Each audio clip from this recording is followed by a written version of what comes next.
Hi guys, and welcome back to Editor's Life, and today we're going to look at how to add a reverb echoey effect to the end of any music track.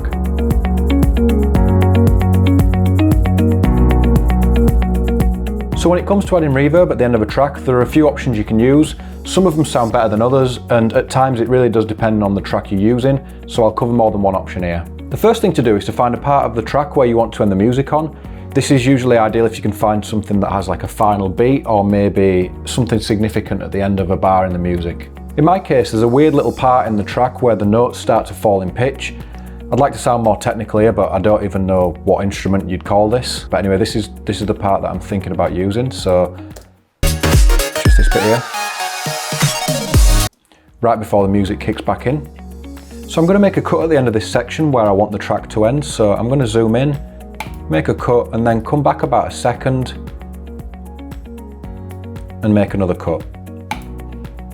If we zoom back out, I can now delete the rest of this song, and this is the section where we're going to add the reverb effect. So what you want to do here is you want to click on this section, press Option or Alt on your keyboard and drag it down to the layer below. And then on this part of the song, you want to press Shift Command E just to mute it. And the first thing we want to do here is open up your audio track mixer. So Shift 6 on your keyboard, or you can go to Window and come down to Audio Track Mixer. And then as you'll see, we've got Audio Layer 2. So in your track mixer, you want to go to this little drop down icon, come down to Reverb and then click Studio Reverb. And then double click the effect and drag your audio decay all the way to 10,000 milliseconds. And let's see what that sounds like. So in our case, it won't actually do anything yet because there are no clips in the timeline that go beyond this point. So if you're like me and you don't have anything at the moment, just go to New Item, click Adjustment Layer, and then just drag this into your timeline, and then we'll extend it. And let's listen to that now.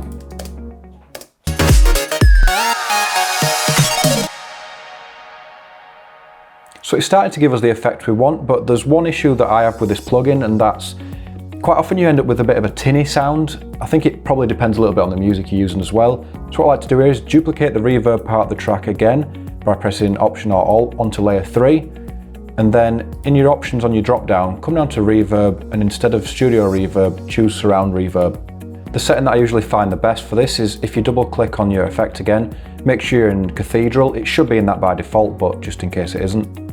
The surround reverb effect usually quietens the track quite a bit, so I'm just going to scroll down and then pump that track all the way up to 15 in the audio settings, and then we'll solo the layer and give that a listen. And now we'll listen to everything combined.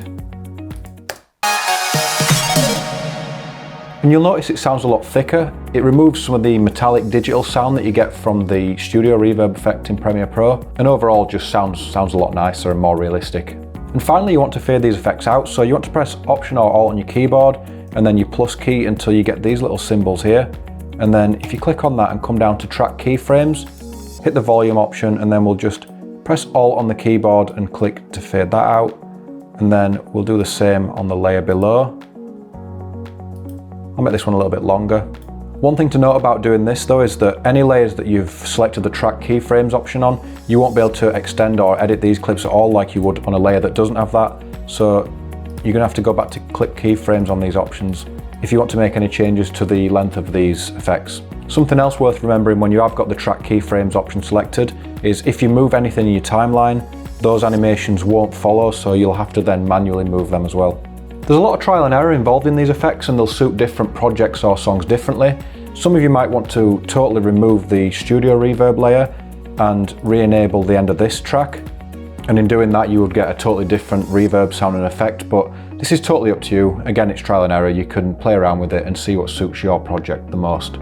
I hope you found this tutorial helpful. Feel free to like the video if you enjoyed it and subscribe to the channel if you're interested in more content like this. I'm going to stick a card up above the video now that demonstrates how to add a low pass filter to music and how you can use that. It might be nice to combine that with this tutorial as well. And for those of you that are subscribed to the channel, I'll catch you in the next one.